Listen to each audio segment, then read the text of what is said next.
So we're actually gonna talk about transitions today. So a little bit of a curveball. A lot of people have been asking for this, and so that's what we're gonna talk about. And we're gonna cover all the different options, pros and cons, basically of each one, and what we see as outcomes. And I will say, Whitehall, just in general, is probably actively involved in coaching around 5 transitions a year and walking people through them. Certainly, Dr. Peterson, you have at least 2 or 3 a year yourself, right? Typically, yes. Yeah, so we're somewhat well versed in this to talk about this. I certainly think that. And so we're going to talk about all the different options, valuations, just kind of what we see out there, and pros and cons, and we'll try to best we can tell you what we think is kind of the best options. So please, if you have questions on this one, feel free to raise your hand and ask, because a lot of people's case is a little bit different, for sure, on transitions. So first, we'll start with DSOs. So a lot of things have changed in terms of what they want and what they like to see. I'm gonna ask Dr. Peterson to comment on what you see DSOs wanting from a practice that they're looking at buying. What are the things they're looking for? Well, one of the things that is different than it was a few years ago is they really like specialty practices, particularly oral surgery, periodontics, endodontics. There already are huge national groups in orthodontics, as you know, and one of them is right here in Phoenix, centered here. But some of the people I've talked to, and including a periodontist client who had a very good profit margin, had an associate who's in Southern California. He got the highest return I've seen on a practice really for the past several years. Um, Oral surgeons, kind of the same way. As specialists, we have a little more control over our expenses. There's still a lot of things we have to buy, obviously, but we don't have laboratory fees, anything like a large general dentist. Okay, so for general dentistry, we were talking before we got on. One thing that you see is they're not interested in small towns, right? A small town practice, even very attractive practices, the DSOs are reluctant. Mhm. I've had three that I can think of over the last 18 months that had DSOs that were interested and then ultimately pulled out because they can't get young dentists or dentists to go to those towns. And I'm not talking towns of 300. I'm talking towns of 25,000, in some cases even more, but they're not close to a major city. Right. What So size?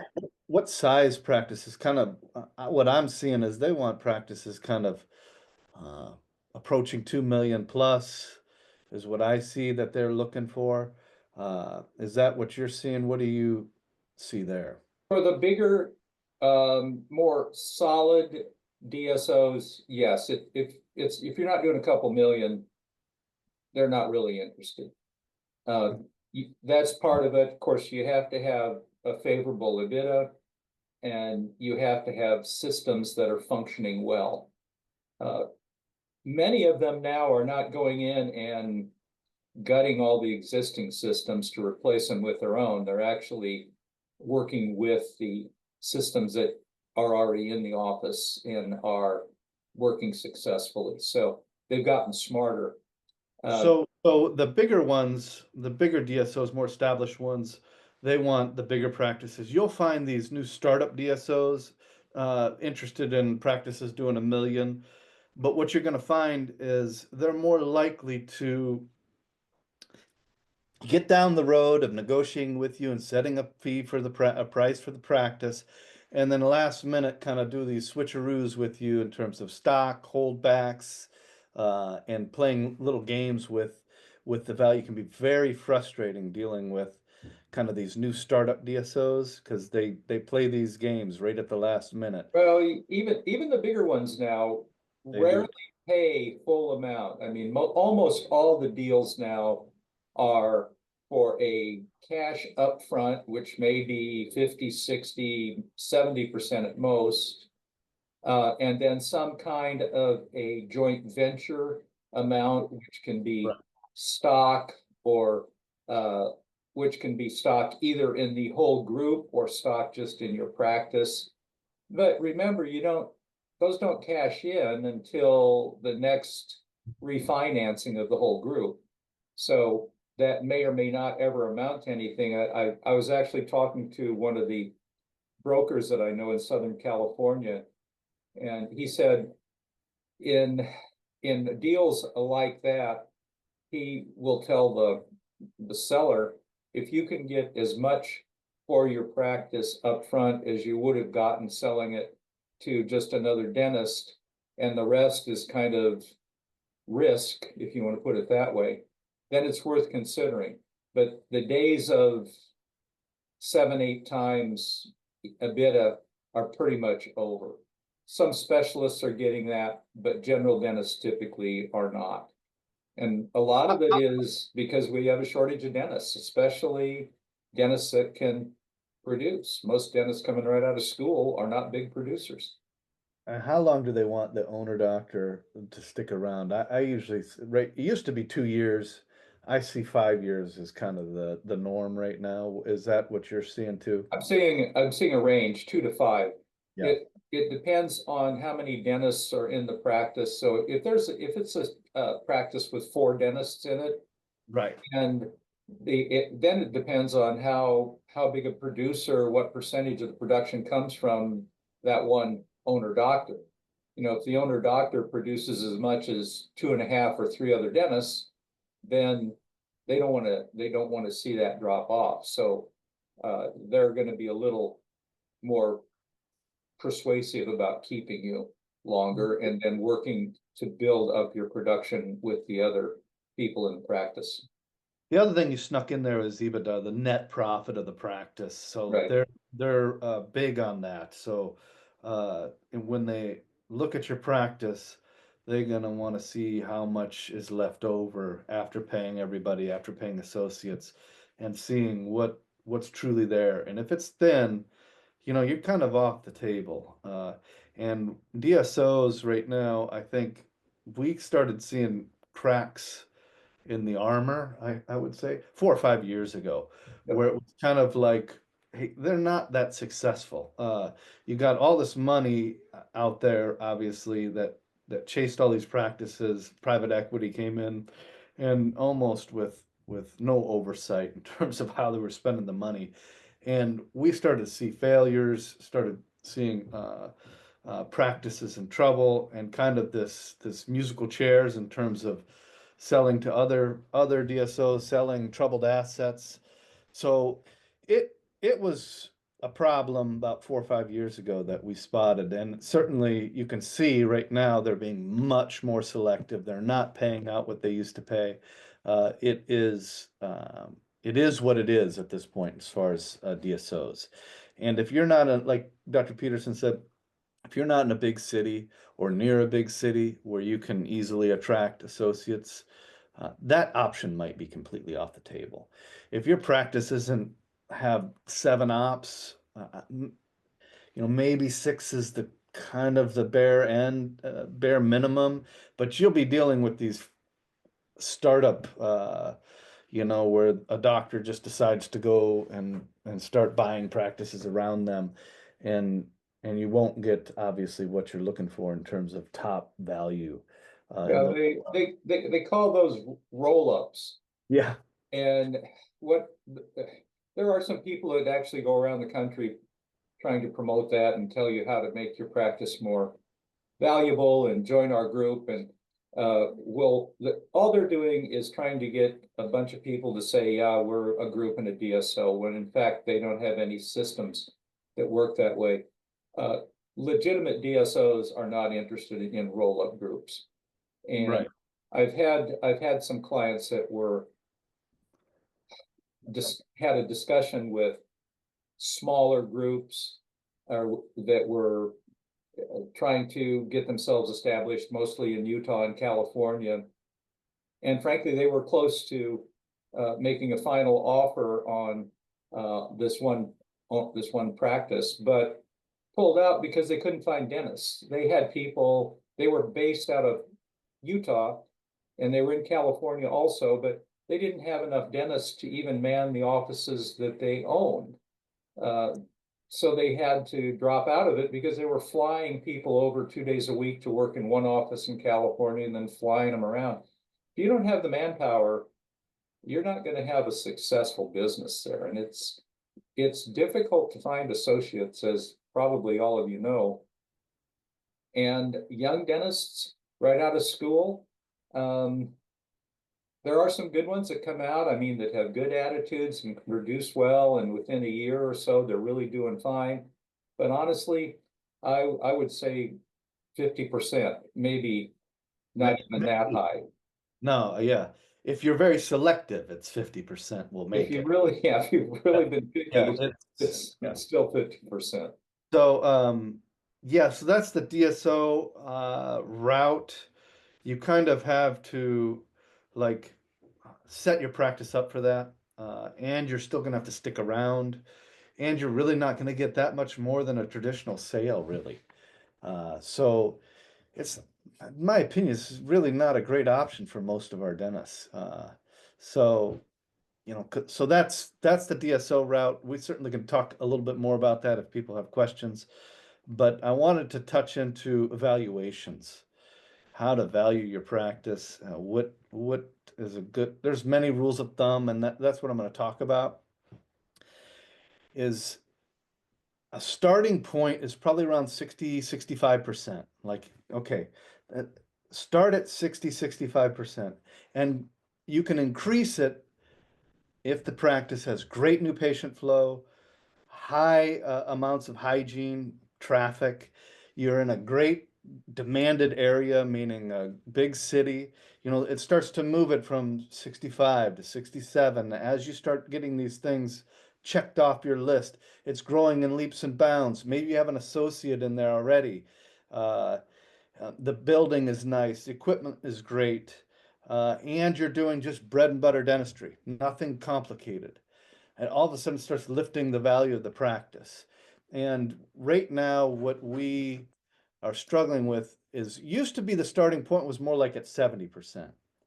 And as you check these things off your list, you could get 80% in a traditional sale. Right now, what we're seeing is that interest rates have creeped up over the last 3-4 years. And that's what's causing the values to go down because they got to make the payments on the practice. So there's been about a 10% hit on the value of practices. Maybe it's a little less, but somewhere around that because of interest rates. And certainly DSOs are seeing that too. They can't borrow money like they once could, so they can't give you what they once could. So that's definitely affecting the value. But yeah, again, it's new patient flow, hygiene flow, the amount of hygiene, patient flow that's going through there. Of course, the net of the practice, the bottom line, and the bread and butter. Are we just doing bread and butter? As you throw in more high-end services that not just any dentist can do, it actually hurts.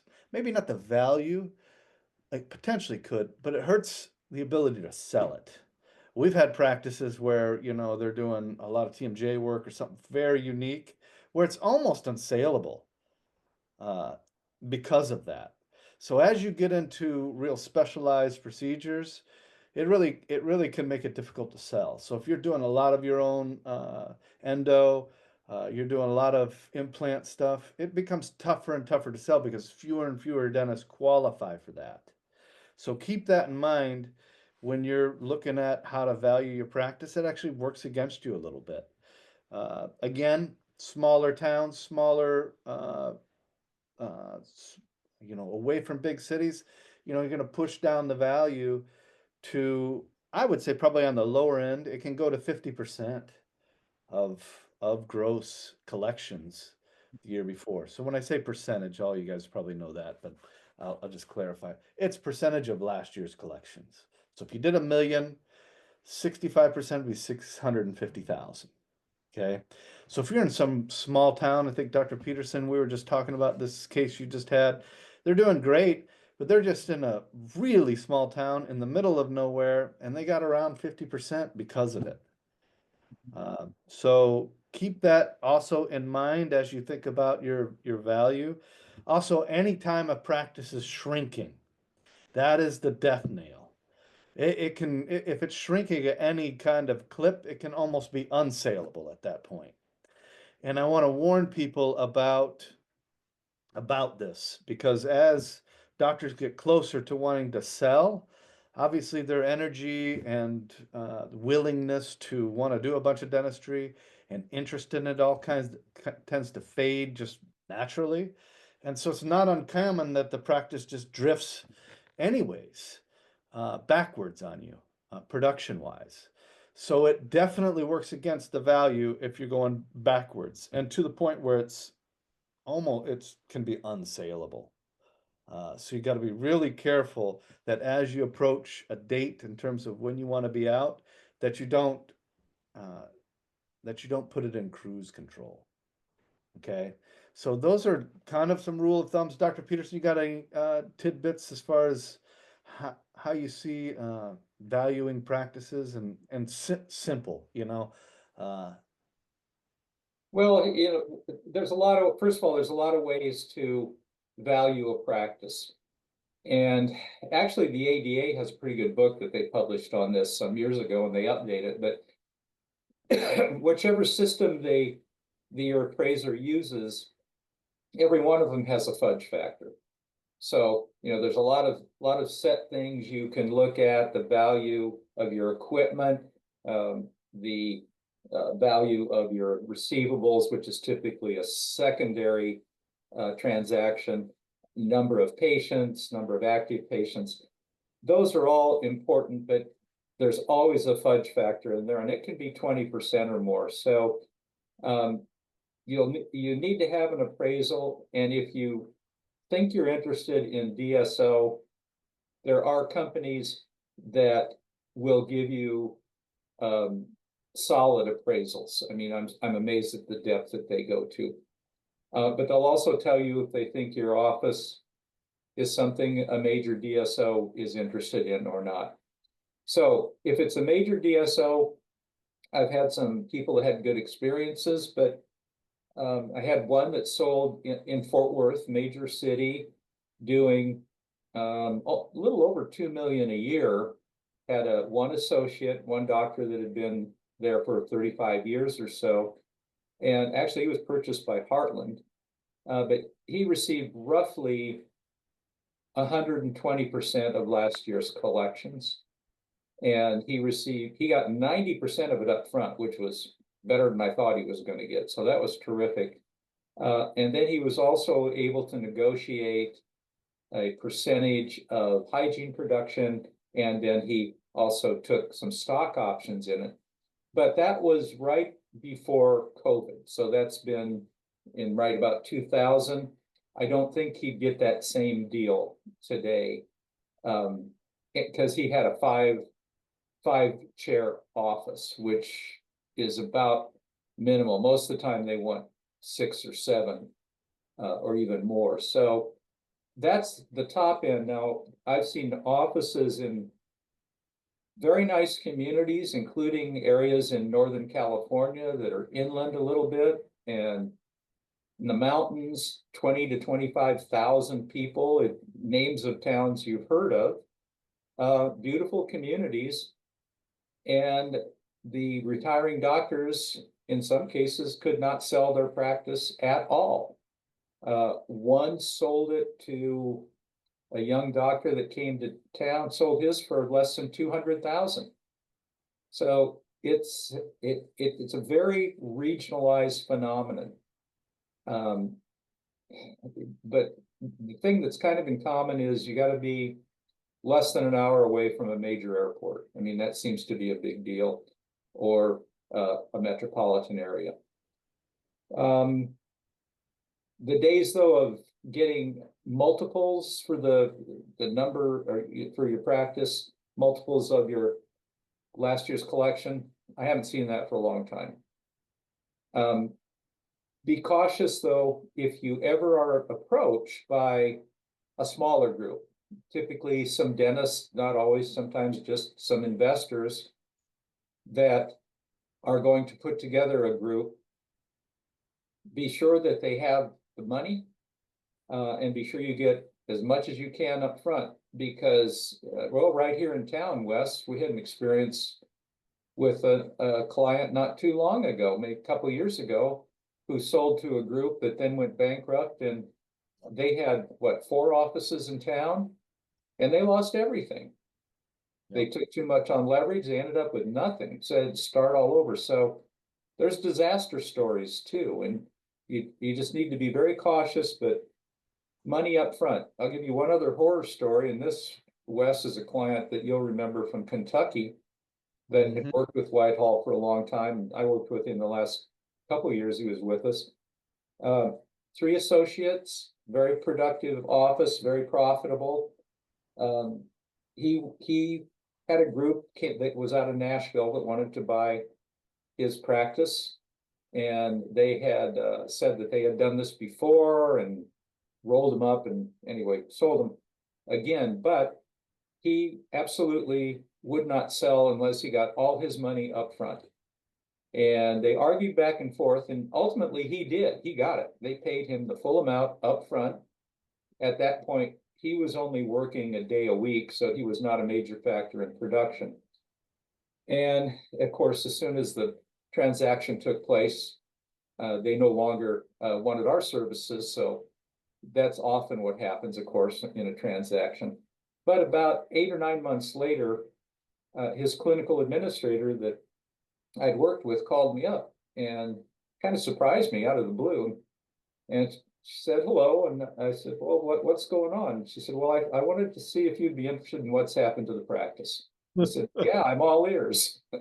So she said, well, the first thing they did when they came in was fire their best employees because they were too expensive. And within a few months, all 3 of the associates quit, and they had to find other associates. And she said, I guess the only reason I'm still here is because the doctor wrote into the sales contract they had to keep me for a year. She said, but I don't do anything. They won't let me manage or do anything. So she says, mostly I come in and sit around.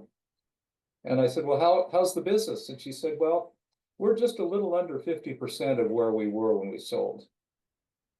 So that's an example of a group that didn't know what they were doing.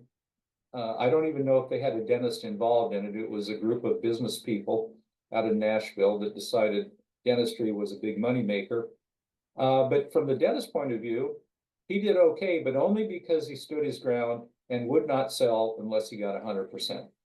I'll tell you, you can write it on my gravestone. Upfront is all that counts. So all this hold back, just pretend like you can get none of it. So if the Right. deal does not work with what you get up front, and just pretend like all the other stuff you're not going to get, okay? Because we've seen a lot of people not get it.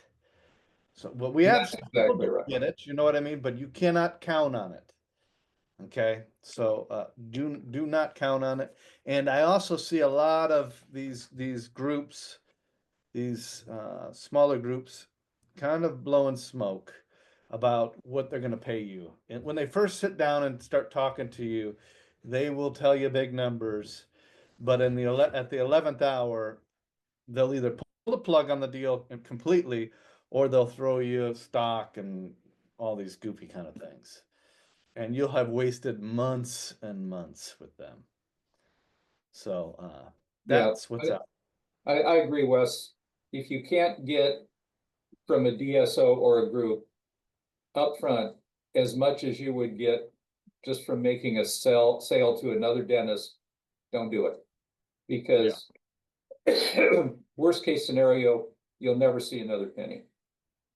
Yeah. Well, You know, Wes, we also had a client from Atlanta that came to a meeting one time, and I sat down and talked to him. He had an offer for to sell his two practices, and it looked pretty good. You know, the total number was a multiple of the last year's production collection. But when I read through it, in the fine print, essentially, it made it impossible for him to ever get the rest of the payment. He would get the certain amount up front, but in order to get subsequent payments, he had to show a 10% growth in the practice every year and a 10% or so reduction in expenses. Yeah, right. And I told him, I said, well, you can do one or the other, but if you're going to grow, you're probably going to have to spend more money to market. And if you cut back on all your expenses, you're probably going to not have as many patients as you have now. So the chances are you'll only get the money that you are given up front. Now, if you're good with that, okay. But if you're expecting that pie in the sky figure, you're not going to see it. Yeah.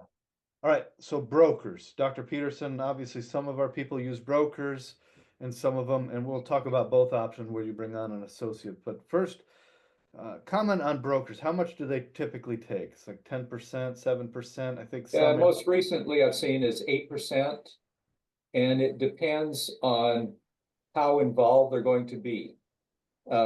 Henry Schein, you know, is one of the few national groups that can do appraisals for you. They don't. I think they actually do some brokerage too. But my advice is get a local appraisal whenever possible. And there are people almost in all communities, especially in cities, that have good skills. You'll get they'll charge you typically somewhere between $4,000 to $7,000 just to do the appraisal. Sometimes a little less, sometimes a little more. It all looks really great. You know, it's going to be 40 pages or so and lots of data in it. But when it really gets down to it, it's kind of like houses. You know, what have the comps been selling for? And is it better as a going business or as adding up all the parts of it? Bottom line, though, they'll probably give you 3 numbers and then do an average or something like that. But it's a lot of smoke and mirrors. You like brokers? Do I like them? No, not as people, but just in general, like, would you say like that's a good option to sell your practice, or would you steer clear? I think it's a very good idea, Yeah. because especially if there's going to be any bank loans involved, because they're going to want to see certifiable appraisals. Okay. If somebody comes to you and says, I'll give you $1 million for your practice, and you say that you think that's great, do it. But that's doesn't happen very often. Yeah. If you're looking at ever using or looking to go the DSO route because you think you qualify as something they're interested in, meaning, you know, multiple chairs, well over $2 million collections, definitely use a broker, because these people deal with the large DSOs on a first name basis. They know the buyers, they know each other, they trust each other. And when these brokers do a very thorough job, and they will then put it out for bids. And I've seen that happen where the price goes up and just jumps and jumps because they've checked off all the boxes and the buyers trust the broker, and they'll pay more. Even after you pay a brokerage fee, you'll get more money than you ever would have gotten negotiating it alone. So if you think you have something like that, most of these DSO type brokers are happy to look at your office because you're potentially a customer. But they'll also tell you if they don't think you're ready. And they'll be real blunt about it. So, because I've had a couple people do that, and I've been in on the conversations, and they've been very honest about what they thought the value was and why, and I couldn't argue with them at all. It's so if you're going to go that route, I think you want to at least explore the possibility of going through a brokerage firm that works with the real big players. Ron, I have a So, question. yeah, go Quick ahead. question. Is that 8% of, let's say you do a deal, but you're only getting 70% cash up front? Is the 8% of that 70, or is it of the whole? Yeah, so the sale price. Right. So it's 8% of the 70. Yeah. You're- Okay. So what you're getting, so yeah, you're not giving 8% of what you may never get. Yeah, that's No, it's all about real money. It's not about fiat. they're not as I guess dumb as us, you know. They want cash. Yeah. Yeah. So Now, I've got one in Texas I'm working on now where an associate is buying into the practice. And of course, they needed an associate or a appraisal, and they used a local, and this is in a major city area, had a local appraiser who he knew and trusted, got I thought, a good fair valuation. And then the associate's going to buy in for 25% or so. And the broker there is going to handle all the paperwork. And he's talked him down to 4% because it's a less complex deal. So don't be afraid especially if you're talking with somebody local, to discuss their fees. It used to be 10% off the top every single time. It's no longer like that. And in fact, I think you've probably heard the laws have changed for real estate, for housing, the brokerage fees for agent fees, and those are much more negotiable now. You know, those used to always be 7% or 6% if they sold your house. Now it's not out of the question to have a brokerage firm do it for 4%. So that's good because, you know, there's the same amount of paperwork in selling a $3 million house as there is a $300,000 house. So why should they get 8% of 3 million? okay, so then we go into so then of course there's the retire and practice model, right? This is much simpler. This is where you just keep the practice, but you slow down, you limit your hours into the practice, you hang on, and the practice obviously production goes down. But typically, if you are ready to sell today, uh, and you decided to go the retire and practice model, if you can make it 3 to 4 years, you're actually better off doing it that way and actually cutting your time down, uh, and uh, and basically just throwing away the practice at the end for next to nothing. Uh, so there's always that option. A lot of people do that. A lot of people, you know, the old saying, dying at the chair, you know, where they pretty much just wind down the practice. They go from 4 days a week down to 3 days a week, down to 2.5 days, down to two, I would say full days, but they're probably working half days for 3 days a week, that kind of thing. And they just wind the practice down. And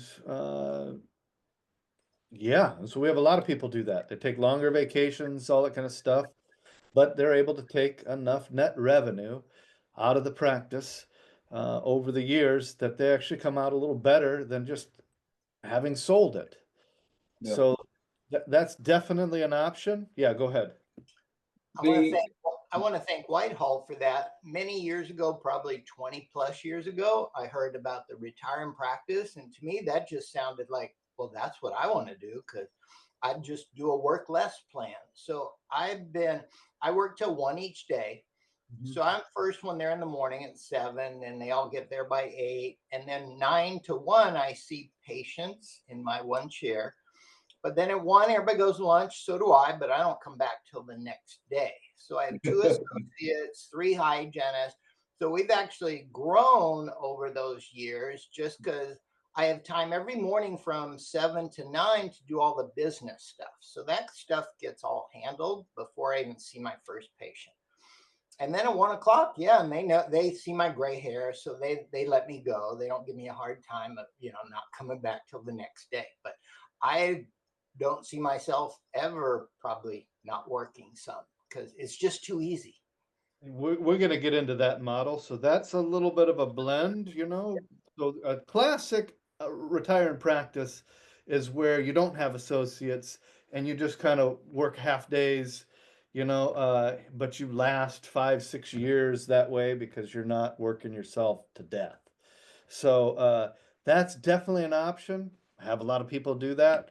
There's nothing wrong with that. Doesn't this whole idea that you got to get a whole bunch of money at the end, you know, if you set up the practice and make it to where it's enjoyable for you to work longer, that works out. So don't be afraid of that option. The next one would be kind of hire an associate, right? With the idea that you're going to transition to them in, like, let's say 6 months to a year, year and a half. We have a lot of people use this one. I would say more than half of our people, this is their model. This is where you look for an associate, you hire them with the idea that you're going to sell it to them within a given time period. Now, there's all kinds of variations of this. So we have doctors that will sell it in phases, meaning they bring the doctor in and they make sure that they like them. So never promise a sale to any doctor until you bring them in a little bit. You're going to say, yes, one day I would like to sell it. And I'm going to sell it to the associates that's there, you know. And that day is probably coming soon. But never promise anybody anything. So in the beginning, so what you do is you might sell it to them in phases, 25%, maybe in 24% the next time. So you kind of maintain control, and you sell in chunks at your pace. So what I find, most of our doctors don't know when they want to quit, and it's kind of fuzzy, and they'll be in this like for 5 years. They'll be like, I don't know, you know, today was a tough day. Maybe I should just sell it. And then they have 2 or 3 good days and they're like, no, I love it. And they just go back and forth wrestling with themselves about when they want to sell it. Am I done? It's just maddening to coach them, you know? And this is what's great about the associate route is if you can get an associate in there with the idea that they're going to buy it one day, you've already got the buyer. And you can do the golden handcuffs where you sell them 20% uh, pretty quickly so that they're yours. They're captive buyer. And then you have negotiation powers, meaning you're going to get a fair value for your practice because again, they're captive buyer. Now you don't want to obviously overvalue or anything like that. So we certainly would say get a valuation of your practice. But this is a great way to go. This is what most of our people do. And I certainly would highly recommend it. There's some downsides to it. One would be you kind of need space, right? So if you're out of space, you can, it's a problem bringing on an associate. So then that gets into the kind of the model Dr. Hall was talking about was cutting down your time to allow for the space to bring on an associate. And you can certainly do that. You can kind of do a retire and practice where you cut down your time that opens up capacity to bring on an associate and kind of do this bridge model where you slowly phase out and then you don't have to grapple with yourself every day going home to your wife saying, I don't know, I think I'm done. And then the next day, I think I'm going to keep it a little longer and driving everybody nuts around you. This way you got somebody there and when you're ready, you can just sell it to them. So I highly recommend this model for most of you that still enjoy dentistry and always have, is kind of bring on an associate. There's some things that go with that, meaning you got to have enough new patient flow. You've got to have enough hygiene to support them. So remember the rules of thumb. You got to at least give them one new patient a day when on their working days and give them access between 6 and 8 hygiene checks a day. If your practice is not ramped up to that point where you can give that to them without hurting whatever production you want to do, you're set for failure. It's not going to work. And there's other things that are involved in bringing on associates that we talk about all the time. So I'd refer back to the last few webinars that I did about, bonus systems, pre-assessing, You know, you've got to get the practice set up so that an associate can have a chance to be successful. And that's highly motivated team, uh, doing a great job pre-assessing, tons of hygiene, tons of referrals to the practice, as many new patients as you can get internally, and possibly doing some external marketing. So there's a little bit of some complexity there, but we do it all the time, so it can be done. So I would definitely suggest that model for most people. Uh, the only time I wouldn't would be the person's like, I'm actually just done, right? I'm ready now, yesterday. Then you would want to go to a broker. Then you'd want to go running ads for associates, and you try to sell it. The broker's trying to sell it, and you're just trying to get out. So okay, so that's kind of the associate route, and it's probably the most I would say it's the one most of our doctors gravitate towards. Okay. So you get into having to find associates. Of course, that means that you have to have the practice has to be kind of set up to where associate would want to be there. So these are all things to consider, but also consider that if your practice isn't attractive for an associate, it's not attractive for a sale. And so if you're struggling to attract associates, it means you're going to struggle to sell it. Period.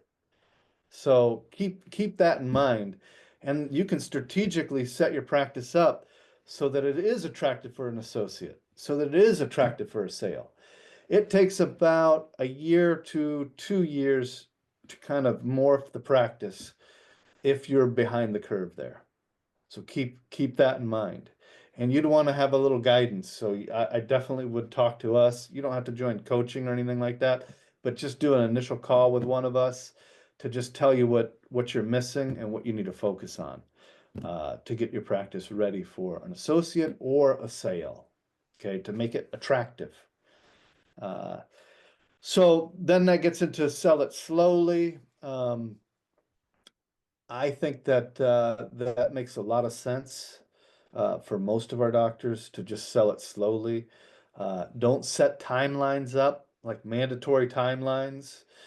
Stay in control as long as you can. Remember, the day you lose control, you just want to be done because it is a little bit of a nightmare dealing with a partner, and you're now the silent partner.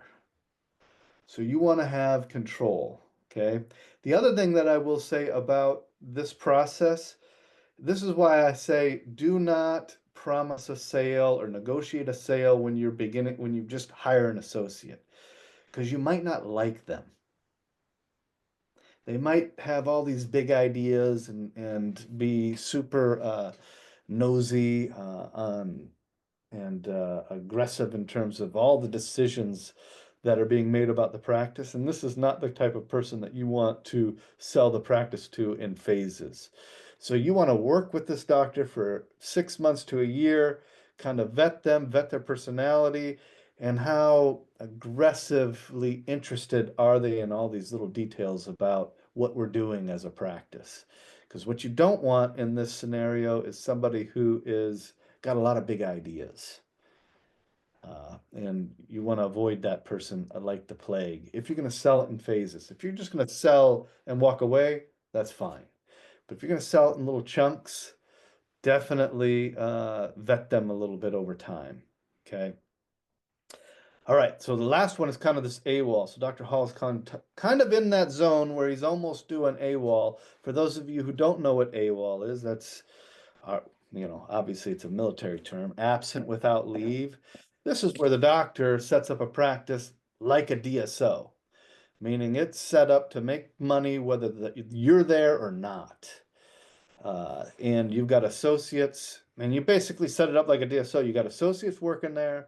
It's making a healthy bottom line, and uh, and you're cranking out 15, maybe 15% net on the practice.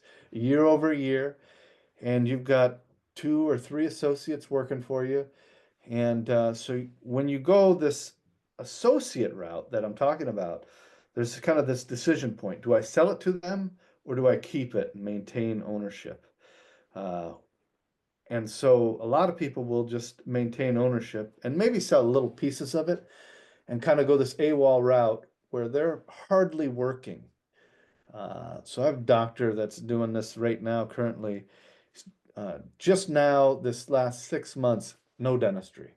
So before that, he was still dabbling in dentistry, but finally got to the point where he's not doing any dentistry. And this is what we help a lot of doctors do, is get to that point. That's kind of what a AWOL was. That was our intention, is to really set up a practice where the owner is optional. And that's attractive to some people, especially people that may be a little bit worried about how much money they got saved, burning through their cash in retirement. This is a very great model for that type of person. So those are kind of the range of options in terms of selling a practice.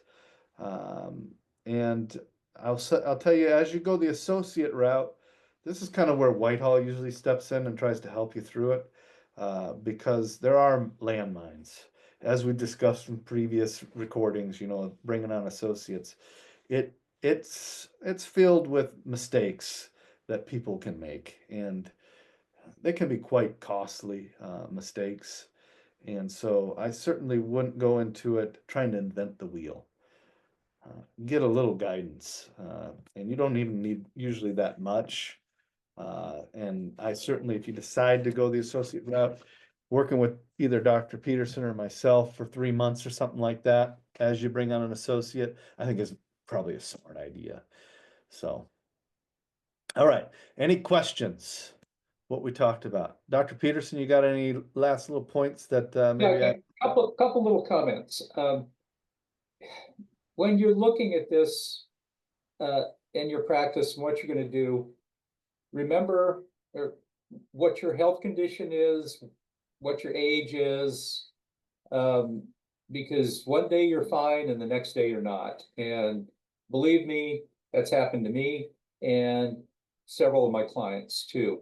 If you have, I'll give you a great example. A client I worked with in Florida had 3 associate doctors. He was pretty much disabled, could not practice.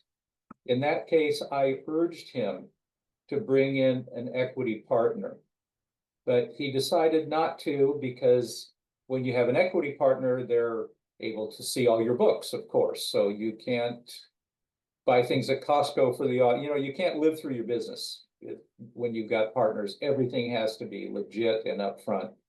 He never did it. And all 3 of his associates quit within a period of 60 days. He could not practice anymore. He's got a booming $4 million a year practice and nobody to do the dentistry. 6 hygienists every day, no doctor. If you're in that situation, always think about your vulnerability. And in that case, he made a big mistake. He should have had an equity partner, because an equity partner will not leave. Can I tell a story kind of similar to this? So I had a doctor who, we were just at the beginning of this process of creating kind of an AWOL, or kind of this retire and practice / AWOL model. And we just got to the point where we hired the associate that was there for 30 days, and our doctor had a stroke. Yeah. And thank goodness we had that associate, because the associate, even though they were new, could crank the dentistry and at least cover all the bills and no negative. And the doctor recovered and was fine and was able to go back to dentistry, but he was out for a full 2 months. Mm-hmm. And if we really been, well, I mean, it would have been devastating. Well, it can be. I mean, I've had friends that have died without making arrangements in their practices. I know recently in town, a dentist committed suicide, and his family had nothing. Then, fortunately, they were able to find a dentist to come in and work it for almost 6 months to allow them to sell it. But when you've got to think about your control, your health, your vulnerabilities.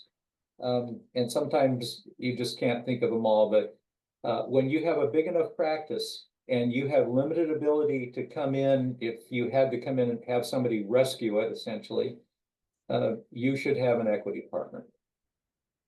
Yeah. Yep. All right. So thank you guys for listening. Hopefully that was helpful. If anybody has any questions on your own particular situation, certainly reach out. We'll certainly help anybody with a couple questions, you know, for 30 or 45 minutes, no charge. So just let us know. All right. Thank you guys. Thank you. Okay. Have a Thank good day. you. Bye.